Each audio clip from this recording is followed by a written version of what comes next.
이사야 44장 21절에서 28절 말씀 가지고 오늘 함께 은혜 나누고자 합니다.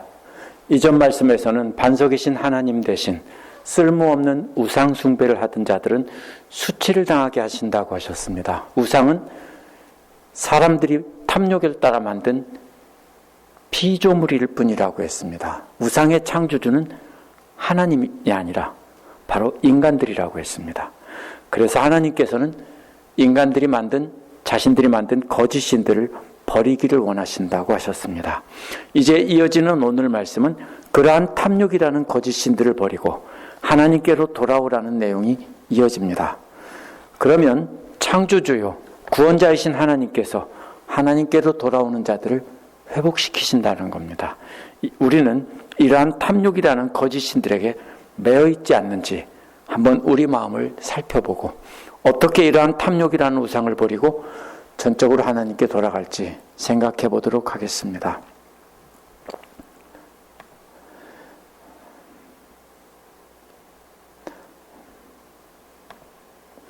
첫째로 21절에서 22절은 우상들을 버리고 하나님께로 돌아오라 하는 내용이 나옵니다. 21절은 이렇게 부르는 말로 시작합니다. 원어에서요. 야곱아, 이스라엘아, 이렇게 부르면서 이런 일들을 기억하라고 합니다. 이런 일이란 앞에서 말한 우상들은 다 쓸데없는 것이라는 것입니다. 또 온 세상을 창조하신 하나님께서 역사를 주관하시고 온 세상을 심판하실 분도 하나님이시라는 겁니다. 그걸 기억하라는 겁니다. 특별히 기억할 것은 이스라엘을 하나님의 종이라고 부르는 겁니다. 종이 무엇입니까? 하나님께서 어떤 일을 맡기셔서 하게 하신 종이라는 뜻입니다. 특별한 목적을 가지고 하나님을 섬기도록 이스라엘을 지으셨다는 겁니다. 이스라엘이 하나님의 종이라는 말을 두 번이나 반복하는 것은 특별히 강조하는 겁니다. 절대로 하나님은 잊지 않으신다는 겁니다. 성경을 보면 항상 하나님을 잊은 것은 이스라엘이고 이스라엘이 하나님을 잊은 것이 아닙니다. 하나님은 한 번도 이스라엘을 잊은 적이 없습니다. 이스라엘이 하나님을 잊고 우상 숭배하고 있었는데 하나님께서 그런 이스라엘을 다시 부르셔서 구원해 주셨습니다. 22절은 하나님께서 이스라엘의 허물과 죄를 없애버리셨다라고 했습니다. 허물이라는 말은 본래 왕에게 반역을 일으키는 것을 뜻하는 말입니다. 이는 하나님을 대적해서 반역을 일으키고 하나님의 길에서 벗어나 딴 길로 갔다는 뜻입니다. 또 죄란 사사기 20장 16절에서 조금도 틀림이 없는 자더라, 이런 말에서 나옵니다. 한 번도 목표물을 벗어나지 않는 자들이라는 뜻입니다. 그러면 죄라는 말은 무슨 말입니까? 목표물을 벗어났다는 뜻입니다. 그래서 그래서 이들은 하나님의 목표를 향해서 살지 않고 벗어나서 자기들이 원하는 목표를 향해서 살고 있다는 뜻입니다. 허물은 빽빽한 구름에 비유했고요. 죄는 안개에 비유했습니다. 빽빽한 검은 구름에 가려 있어서 길을 벗어난 겁니다. 또 짙은 안개 때문에 목표물을 향해 가지 못한 것입니다. 둘 다 앞을 보지 못하는 겁니다. 그래서 하나님을 보지 못하고 어디로 가야 할지 알지 못하는 상태가 허물과 죄라는 말의 뜻입니다. 우리는 나쁜 짓하고 도둑질하고 이런 것을 죄고 허물인 줄 알죠. 그러나 하나님은 하나님을 반역하고 또 하나님이 원하는 뜻을 향해 걸어가지 않는 것이 죄와 허물입니다. 하나님께서는 짙은 구름과 같은 허물을 또 안개와 같은 죄를 완전히 없애버리셨다는 겁니다. 중세의 성경 해석자들은 구름이 하나님과 인간 사이를 가로막고 있어서 하나님과 소통하지 못하게 막은 것이라고 해석합니다. 그러나 너무 깊이 해석한 겁니다. 멋진 해석이지만 그럴듯하지만 성경은 문맥을 통해서 문맥에서 그리고 있는 그림을 보면 됩니다. 거기에 너무 깊은 뜻이 있다고 생각하면 잘못 해석할 수가 있습니다. 무슨 말입니까? 이게 빽빽한 구름은 그거에 가리면 아무것도 안 보입니다. 뭐가 안 보입니까? 하나님이 안 보이는 거죠. 또 짙은 안개가 끼면 이 땅에 아무것도 안 보입니다. 그래서 보이지 않는다는 뜻입니다. 그냥. 그런데 바람이 불자 하늘을 가득 막고 있던 구름이 순식간에 사라집니다. 제가 우리 동네 와서 빌락시 와서 정말 신기한 게요. 구름이 정말로 빨리 움직입니다. 그래서 여기는 비가 오고 여기는 안 오고 또 어쩌다 보면 하늘이 시커먼해졌다가 1시간도 안 돼서 구름이 싹 사라지는 거를 제가 자주 봅니다. 왜냐면요. 제가 자꾸 하늘만 쳐다보거든요. 그리고 하늘이 어떻게 생겼나 감상하고 제가 하나님의 뜻을 하려고 계속 하늘을 쳐다봅니다. 그래서 하늘에 있는 구름 사진을 참 많이 전화기로 찍어놨습니다. 그렇게 보면요. 참 신기한 곳이에요. 여기서는 바람이 빠르고 구름이 아주 빠르게 움직입니다. 그것처럼 하나님께서 구름들을 한꺼번에 싹 치워주셔서 선명하게 하나님을 볼 수 있게 하셨다는 뜻입니다. 또 안개가 꽉 차 있었는데 해가 떠서 순식간에 안개가 사라지게 하셔서 선명하게 땅을 볼 수 있게 하셨다는 겁니다. 어떻게 해요? 구름이 가린 하늘을 보게 하고 안개가 가린 땅을 보게 하고 이렇게 볼 수 있겠다는 것입니다. 그래서 하나님께서 하나님을 바라보게 하고 또 하나님께서 가르쳐 주신 목표가 무엇인지 보고 나갈 수 있게 하셨다는 겁니다. 누가 그렇게 했습니까? 하나님께서 그렇게 하셨다는 겁니다. 그래서 죄와 허물들을 완전히 용서하시고 그 흔적조차도 남지 않게 하시는 것이 바로 그것을 빽빽한 구름과 짙은 안개로 비유한 것입니다. 22절의 핵심은 나에게로 돌아오너라 내가 너를 구원하였다라고 했습니다. 구원했다는 말은 속량했다는 뜻입니다. 값을 지불하고 해방시켰다는 뜻입니다. 노예로 사로잡혔던 사람을 구하려면 어떻게 해야 됩니까? 노예의 몸값을 지불하고 데려와야 됩니다. 왜냐하면 그 사람도 다른 사람에게서 사왔기 때문입니다. 그래서 한번 노예가 된 사람은 누군가가 값을 내주지 않으면 해방시켜 줄 수 없습니다. 하나님께서 죄의 노예로 사로잡혀 있던 이스라엘 백성들을 값을 지불하고 해방시켜 주셨다는 겁니다.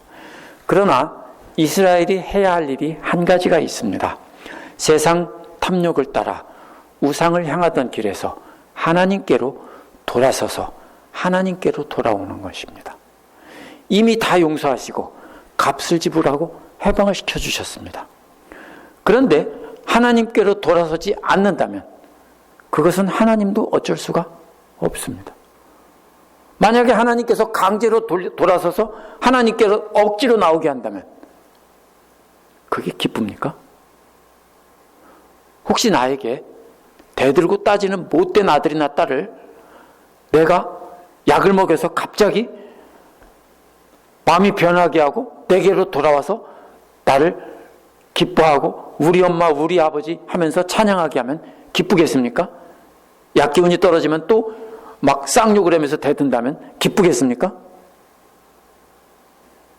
하나님께서 안 하시는 것이 딱 하나가 있는데요. 알려는 주세요. 그런데 길은 알려주고 돌아서게 하시고 돌아서라고 안 하세요. 그런데 돌아서는 것은 우리 인간들의 각자의 몫입니다. 죄를 지은 이스라엘이 하나님께로 돌아와야 하는 것입니다. 그래야 죄를 용서하시고 그 죄값을 지불하신 효력이 있는 것입니다. 물론 하나님의 전적인 은혜가 맞습니다. 그런데 하나님은 우리를 로봇으로 창조하지 않고 하나님의 형상을 닮은 인간으로 창조하셨기 때문에 우리 스스로가 선을 선택할 줄도 알고 악을 선택할 줄도 알고 하나님을 찬양할 줄 알고 또 하나님을 대적할 줄도 알도록 만드셨어요. 그런데 하나님을 대적할 수 있지만 우리가 하나님 말씀을 듣고 하나님을 찬양하는 것은 우리가 해야 될 몫입니다. 두 번째로 23절에서 28절은 창조주요 구원자이신 하나님께서 회복시키신다는 겁니다. 23절은 먼저 하늘아 기쁘게 노래하라 했는데 원문은 노래하라는 게 아니고 기쁨의 함성을 외치라는 뜻입니다. 정말로 좋은 일이 생기면 어떻게 합니까? 우리가 야 하고 소리치죠. 그겁니다. 갑자기 코로나가 내일 아침 눈을 뜨니까 지구상에서 완전히 사라졌다. 그럼 뭐라고 하겠습니까? 야 하지 않겠습니까? 바로 그런 것입니다. 땅의 깊은 곳들은 하늘과의 반대편의 끝입니다. 깊은 곳에서도 함성이 울리게 하라는 것입니다. 그래서 함성이 울리게 하라는 말에서 함성이 울린다는 말은 전쟁이 났다고 알리거나 아니면 전쟁에서 승리했다고 알리는 그런 외침입니다. 어떤 때는 어떤 소식입니까? 큰일 났다, 전쟁이 났다, 적들이 쳐들어온다 외치는 것도 이 말이고요. 우리나라가 승리했다는 것도 이 말입니다. 그 다음에는 땅 위에 있는 산들, 숲들, 그리고 그 안에 있는 나무들. 순서가 어떻게 됩니까? 산 전체에서, 그 안에 있는 숲에서, 그 가운데 있는 나무들로 점점 범위가 좁아집니다. 그럼 무슨 뜻입니까? 땅에 있는 모든 것들이 함성을 외치라는 겁니다. 여기서는 함성을 외치라는 말은 또 다른 말인데요. 갑자기 소리 지른다는 말입니다. 왕이 승리하고 돌아올 때, 왕을 맞이할 때 쓰는 말입니다. 이게 왜 그렇게 중요합니까? 옛날에는 왕이 전쟁을 하러 나가면은 이스라엘에서 어떤 경우입니까? 적들이 쳐들어올 때 나라를 지키기 위해서 나가는 겁니다. 만약에 왕이 패했다면 무슨 뜻입니까? 적들이 조금 있으면 몰려와서 죽이고 강간하고 불지르고 남은 사람들은, 쓸만한 사람들을 묶어서 사로잡아가는 겁니다. 어떤 마음으로 기다리고 있을까요? 애를 태우며, 그죠? 조마조마한 마음으로 제발 우리가 승리했으면, 이런 마음으로 기다리고 있을 겁니다. 그런데 왕이 승리하고 돌아온다 하니까 그 벅찬 감격에 어쩔 줄을 몰라서 소리 질러대는 겁니다. 이것이 산과 숲과 나무들아 외치라는 겁니다. 얼마나 감격스럽겠습니까? 이제는 땅 위에 있는 모든 것들이 살았다며 감격하여 외치는 것입니다. 왜냐하면 주님께서 야곱을 구원하시고 이스라엘에게 영광을 나타내셨기 때문입니다. 24절은 야곱을 구원하신 구원자가 너를 모태에서 만드신 분이라고 합니다. 내가 바로 만물을 창조하신 주다라고 합니다. 이스라엘을 구원하신 분은 이스라엘을 모태에서 만드신 분일 뿐이 아니라 그 밖에 온 세상 만물을 다 창조하셨다는 겁니다. 홀로 하늘을 펴시고 그리시고 땅은 카페트를 깔듯이 혼자 피셨다는 겁니다. 아름다운 하늘은 하나님께서 그리신 예술작품이고요. 땅은 하나님께서 펴신 카페트라는 겁니다. 제가 꾸며낸 말이 아니라 원문이 그런 뜻이에요. 하나님은 하늘은 예술작품처럼 그리셨고 땅은 펼치셨다라고 되어 있어요. 하나님은 한 분이신데 그 모든 것을 혼자 다 하셨습니다. 그분이 바로 야곱의 구원자라는 겁니다. 이렇게 하나님을 소개한 다음에 25절은 거짓말하는 자들의 징조를 쓸모없게 하신다고 했습니다. 원문은 점쟁이들을 바보로 만드신다고 했습니다. 또 지혜로운 자들은 물리쳐서 그들의 지식을 어리석게 한다고 했습니다. 거짓말하는 자, 점쟁이들, 지혜로운 자들. 어떤 것입니까? 거짓말하는 자들은 임시로 속이려고 하고 점쟁이들은 미래를 맞추는 것처럼 해가지고 거짓말을 해서 속이고요. 또 지혜로운 자들은 자기들이 세상에서 지혜가 제일 많은 것처럼 해서 사람들을 속입니다. 전부 다 뭡니까?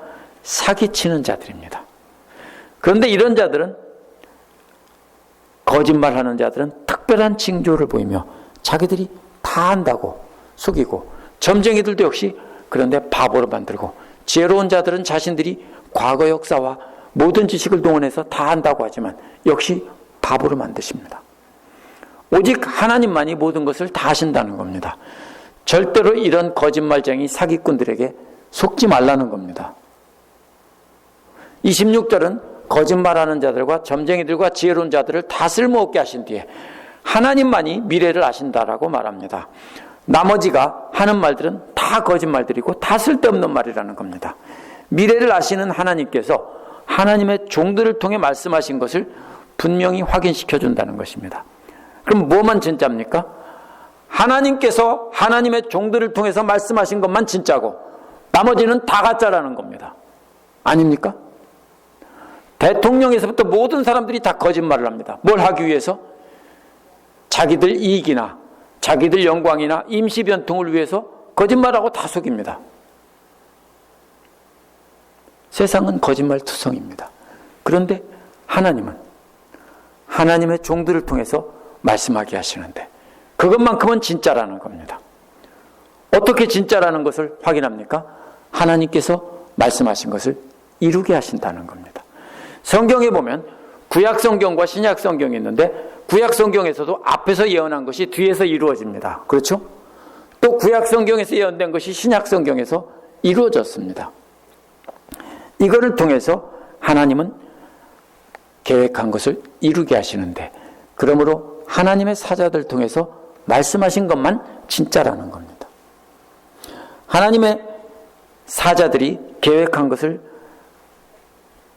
이루게 하신다고 했습니다. 하나님의 회의에 참석한 사자들은 그것들을 사람들에게 알리는데 하나님은 그렇게 사자들을 통해 알리신 것을 이루어 주시는 분은 하나님입니다. 예루살렘이 뭐라고 했습니까? 폐허가 돼서 아무도 살지 않는데 이제는 살게 하신다고 했습니다. 회복시키신다는 뜻입니다. 또 그 둘레인 유다의 성읍을 보고는 그 성읍들이 재건될 것이라고 합니다. 하나님의 종들과 사자들을 통해서 그런 말씀을 확증해 주시고 분명히 이루어 주신다는 겁니다. 거짓말쟁이, 점쟁이, 지혜자들과는 달리 하나님께서 보내신 종과 사자들은 하나님의 전하는 말만 하는데 그것이 그대로 이루어진다는 것입니다. 그 말만이 진실이라는 겁니다. 27절은 하나님께서 깊은 물을 보고 말라라 하시고 강물을 모두 마르게 하시겠다는 겁니다. 무슨 뜻입니까 이게? 강물이 마르면 나쁜 거잖아요. 그런데 강물이 장애물이 돼서 건널 수 없을 때는 말라야 되는 겁니다. 홍해가 마르고 요단강이 갈라진 것과 같은 것을 연상케 하는 겁니다. 그래서 포로로 잡혀갔던 자들이 돌아올 때 강물이 말라서 마른 땅처럼 또다시 건너게 하신다는 뜻입니다. 그러니까 예루살렘을 회복하고 유다를 회복하고 그 다음에 돌아올 사람들을 위해 강물까지 마르게 하시겠다는 겁니다. 출애굽 때 홍해가 갈라진 것과 연결해서 생각해야 합니다. 또 페르시아 왕 고레스가 바벨론을 점령하고 잡혀간 포로들을 풀어주고 백성들이 돌아오게 한 일을 말하는 겁니다. 포로가 돌아오는 것을 가로막는 모든 장애물들을 다 없애서 안전하게 돌아오게 하신다는 것을 상징적으로 표현한 겁니다. 우리가 하나님 나라에 가는 우리 인생의 모든 장애물들도 우리가 하나님께 나가면 다 없애주신다는 겁니다. 28절은 그래서 페르시아 왕 고레스를 하나님이 세운 목자라고 했습니다. 강물을 마르게 하시고 그 다음에 페르시아 왕 고레스를 통해서 돌아오게 하신다는 겁니다. 고레스가 유다 백성들을 돌아가도록 허락하고 안전하게 갈 수 있도록 사람들을 시켜서 지켜주었다는 뜻입니다. 고레스가 하나님의 남은 자들을 돌아오게 하시는 하나님의 뜻을 모두 이룰 것이라는 겁니다. 그 다음은 예루살렘이 재건될 것이고 성전은 기초가 놓일 것이라고 했습니다. 이 모든 것은 하나님의 남은 자들을 통해 회복될 하나님의 회복을 말합니다.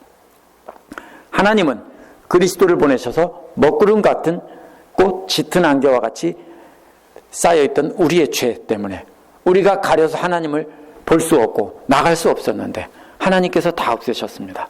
그러나 하나님은 무조건적으로 모든 사람을 다 그렇게 없애주지는 않으셨습니다. 물론 다 없애주십니다. 근데 조건이 뭐라겠습니까? 하나님께로 돌아서서 하나님께로 나오는 자들을 죄를 다 없애주시는 겁니다. 강제로 회개하고 돌아오게 하지는 않습니다. 하나님의 용서와 사랑을 깨닫고 스스로 회개하고 돌이켜 하나님께로 나와야 하는 겁니다. 그래야 우리 모든 죄를 다 없애주십니다. 온 세상을 창조하신 창조주께서 우리를 지으셨는데 그분이 바로 우리를 구원하셨기 때문에 하나님께서 종과 사자를 통해서 말씀하신 것만 다 이루어지고 나머지는 다 거짓말쟁이들 헛된 것입니다. 미래를 알지도 못하고 이루어지지도 않습니다. 그런데 그들이 우연히 한두 번 맞출 수 있을지는 몰라도 하나님 말씀처럼 그렇게 이루어지지는 않습니다. 오직 하나님께서 말씀하신 것만이 진리고 진실이고 하나님은 성경 기록자들을 통해서 말씀하신 것을 그대로 이루십니다. 그렇다면 우리는 하나님께서 신구약 성경을 통해 말씀하신 것을 그대로 이루신다는 것을 믿어야 합니다. 예수 그리스도를 통해 우리를 구원하시고 우리를 하나님의 나라로 인도하실 겁니다. 그분 말씀을 따라가면 홍해나 요단강이나 어떤 장애물도 다 마르게 해서 우리가 영원한 하나님 나라에 가게 하십니다. 그런데 볼 때는 뭐가 있다겠습니까? 두려움이 가로막고 있다고 그랬죠. 그런데 믿음으로 나아가면 갈라지는 겁니다. 그런데 왜 많은 기독교인들이 거짓말쟁이와 점쟁이들에게 속습니까? 이게 우상과 무슨 관계가 있습니까? 하나님 말씀을 성경 그대로 전하면 듣기 싫어하면서 거짓말쟁이들이, 점쟁이들이 미래를 안다고 협박하고 그들이 복받으라고 하면 아멘 하면서 꼼짝도 못하는 크리스찬들이 있습니다. 진짜예요. 특히 이단들에게 가면요, 이단들에게 매여서요, 재산 다 바치고 모든 것 다 바치고 꼼짝도 못해요. 왜요? 그들이 말하는 것 때문에 협박하고 겁주고 말 안 들으면 하나님께서 저주를 내릴 것이다. 막 이렇게 막 겁을 줘가면서 영적인 권위를 행사하니까 꼼짝 못해요. 뭐 때문에 그럴까요? 혹시 제게 밀리언 줄 테니까 너 그거 관둘래 하면 어떻게 할까요? 돈에 관심이 있으면 오케이 하겠죠. 근데 관심이 없으면 상관없겠죠. 왜 두렵습니까? 왜 거짓말쟁이들이 협박이 왜 두렵습니까? 그것은 마음속에 탐욕이 있기 때문에 그렇습니다. 그 탐욕을 이루려고 하다 보니까, 탐욕을 보고 살다 보니까 거짓말쟁이들이 협박하고 위협하는데 그 말에 넘어가는 겁니다. 아무리 협박해도요, 나 그거 싫어 그러면 상관없어요. 그렇죠? 맞죠? 나 그거 싫어 상관없어요. 그러면 무슨 상관이 있어요? 그 사람들이 뭐 한다고 합니까? 복 준다고 하고 부자 되게 한다고 하고 건강해지게 한다고 하고 잘 살게 해준다고 하니까 그것 때문에 꼼짝 못하는 겁니다. 나 괜찮아. 아파도 괜찮고 나 돈 없어도 괜찮고 나 아무 상관없어. 가난해도 괜찮아. 나 그대로 하나님 믿으며 내가 성경 말씀 따라 살래. 그러면은 꼼짝도 못해요. 근데 왜 그렇게 매여 있냐면요, 거짓말쟁이들이 문제가 아니라 그것을 따라가는, 두려워하는 자들이 바로 이 세상의 두려움 때문에, 탐욕 때문에, 결국은 두려움은 탐욕에서 오는 겁니다.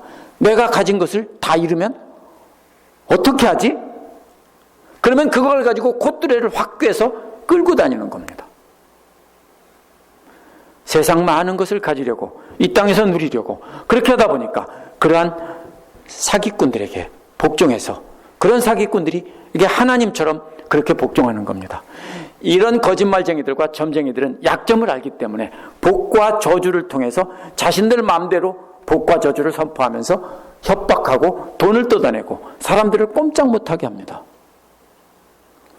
투시의 은사가 있다고, 예언의 은사가 있다고 사람들을 손아귀 쥐고 흔드는 자들이 교회 안에 있을 수 있는 이유는 예수를 믿으면서도 탐욕이라는 우상을 섬기고 있기 때문입니다. 내가 먼저 탐욕이라는 우상을 버리고 하나님께로 완전히 돌아서서 하나님을 전적으로 의지하지 않으면 우리는 언제 그런 사기꾼들에게 넘어갈지 모릅니다. 우리가 마음속에 있는 탐욕을 완전히 버리지 않으면 그러한 사기꾼들은 사라지지 않습니다. 항상 있습니다. 하나님을 팔아서 자신의 마음대로 축복과 저주를 결정할 수 있다고 말하는 자들은 전부 사기꾼이고 사탄의 하수인입니다. 목사가 축복과 저주를 마음대로 결정할 수 없습니다. 그건 누가 결정합니까? 하나님이 결정하고 성경 말씀이 그렇게 안내하는 것이고, 목사는 뭐 하는 사람입니까? 하나님의 말씀을 풀어서 하나님의 말씀을 이해할 수 있도록 전해주는 것뿐입니다.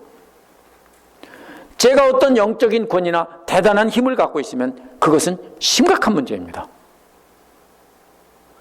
제가 그렇게 한다면 어떻게 되냐면요, 목회가 훨씬 쉬워집니다. 영적인 파워를 가지고 내가 기도하면 병이 낫고 내가 불 받아라면 불 받고 뒤로 자빠진다면 꼼짝 못합니다. 왜요? 뭔가 받고 싶으니까. 예언은 끝났습니다. 하나님께서 말씀하신 미래의 모든 일들은 다 성경에 있습니다. 나의 탐욕에 끌려가지 않으려면 하나님의 사람들이 전하는 하나님의 말씀을 듣고 또 우리가 성경을 읽고 묵상하면서 따라가야 합니다. 어디서 듣던 얘기 같죠? 지난주 말씀에서 제가 했죠. 때로는 두렵더라도 순종하여 내 탐욕이 원하는 길을 버리고 말씀이 인도하는 길을 따라가야 됩니다. 탐욕이 결국 뭡니까? 빽빽한 검은 구름이고 짙은 안개입니다. 그것 때문에 하나님의 길이 안 보이는 것입니다. 지난주에 나눈 히브리서 말씀처럼 그 길이 때로는 말도 안 되는 것 같더라도 따라가야 됩니다. 중요한 것은 내가 원하는 길을 말씀에서 찾으면 안 됩니다. 그렇게 찾고 싶죠. 그죠? 내가 원하는 이거 있다 딱 폈더니 아 맞아. 다시 한번 또 딱 폈더니 아 이건 아니야. 그러면 안 됩니다. 그것이 바로 탐욕이고 우상숭배입니다. 우리가 원하는 거 다 내려놓고 하나님이 원하시는 것을 길을 말씀을 통해 듣고 무조건 따라갑니다. 그러면 우리는 우리의 모든 죄를 용서하시고 완전히 회복시켜서 영원한 생명을 얻게 하시는 겁니다. 기도하겠습니다.